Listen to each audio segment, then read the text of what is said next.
Hello students, now we will start with the section 3 of biopharmaceutics, that is distribution. What is drug distribution? It will be understood by this process, that is pharmacokinetic processes. These are composed of various things like absorption plus disposition. Then disposition is classified into two types further, that is distribution or it can be elimination, and then further elimination is further classified into two types, that is metabolism and excretion.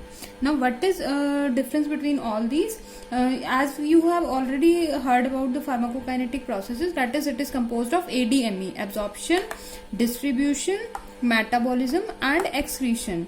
However, absorption plus disposition comes under the process of pharmacokinetic process, and disposition means that either the drug will be distributed into other tissues or it will be eliminated out from the body. But elimination is does not means that it will be completely eliminated from the body. It can be, if it is converted into metabolites, then also it is the part of elimination process.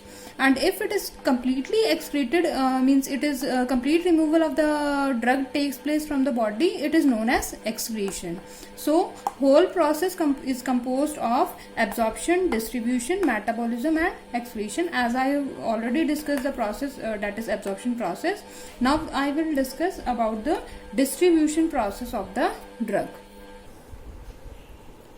Now I will explain steps involved in the drug distribution process.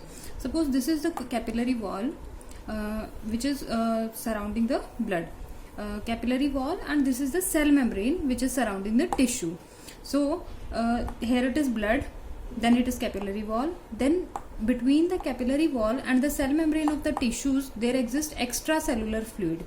This is known as extracellular fluid, and this is known as intracellular fluid, which is present within the tissue. Suppose I can explain like this. Suppose this is any tissue and here it is going blood capillary, and this blood, from the blood capillary this is extracellular fluid and this is tissue, and inside the tissue it is intracellular fluid, which is shown in this diagram. Now what happens in the process of drug distribution? I have already explained in the previous lecture that the protein drug bound drugs can never cross the membranes because their molecular size is very high and they will not be able to cross the membranes. However, this process is reversible and this protein drug complex can break into unbound drug. Now only unbound drug can cross from one side to the other, and once if it is crosses from blood to the extracellular fluid, then for the drug distribution process it has to enter the tissue, that is intracellular fluid.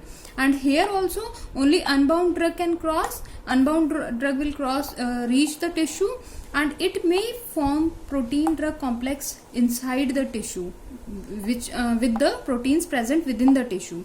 So this is the whole process which describes the drug distribution process. That is when the unbound drug crosses the blood capillaries, then it reaches the extracellular fluid. Then from the extracellular fluid it crosses the cell membrane of the tissue, and then it reaches the intracellular fluid of the tissue, where either the drug can be present in the unbound form or it can form the complex. Only unbound drug can act on the receptors, and this drug can only show the action, pharmacological action. Next is the various factors that can affect the drug distribution rate. As we have already studied various factors that can affect drug distribution, protein binding, drug absorption and protein binding. Now we are going to discuss various factors that can affect drug distribution. Which factors? Such as physiochemical properties of a drug. What are physiochemical properties of a drug? For example, molecular size. If the drug is having a higher molecular size greater than 50 Dalton, then it will not be able to cross the membrane. It has to use some active transport mechanism, as I have already discussed in case of absorption. Similar is the case in case of drug distribution. As it has to cross the cell membrane of the tissues. Therefore, the molecular weight of the drug, if it is below 50 Dalton, then easily passively transport the drug. However, higher molecular weight have to use the active transport mechanisms, as I have already discussed in case of drug absorption. Next is the drug lipophilicity. If the drug is having high partition coefficient, then it will easily cross the membrane. However, if it is having the lower partition coefficient, then it will not be able to easily cross the membrane. Third is the degree of ionization. I have already told in case of absorption that what happens, only unionized form of drug can cross easily the membrane of the any tissue, cell membrane or any other membrane. It can be easily crossed by unionized form of drug. If any drug is present in higher quantity in form of unionized form, then it will be higher on the other side of the membrane, as it can easily cross the membrane. Next is the next factor is the plasma and tissue protein binding of the drug. It is also discussed in the protein binding chapter.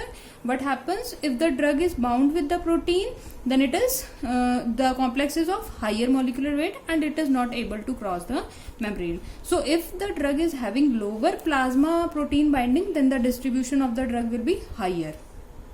But if it is having higher binding with the tissue proteins, then it will remain in that organ in much quantities. So the binding of the drug, whether it is with the plasma proteins or with the tissue proteins, directly affects the drug distribution rate. Third point is the organ size. So the drugs which are having higher organ size will have higher amount of the drug and vice versa. Next, last point is the blood perfusion rate. What is blood perfusion rate? Blood perfusion rate is equal to blood flow in that organ divided by tissue volume. So this is blood perfusion rate. The organs which are having higher blood flow will have high blood perfusion rate, and vice versa in case of tissue volume. So the drug will be higher, will be present in the tissues which have higher blood perfusion rate. For example, examples of highly perfused organs include brain, heart, liver. So the drug is always mostly present in these organs in higher quantity, and poorly perfused organs include bones and fats. So in case of drug distribution, we say that the drug does not go much in bones and fats, as they are having less blood flow in these organs. And moderately perfused organs include skin and muscles.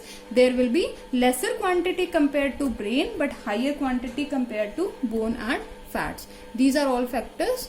Other factors will be discussed in the next section.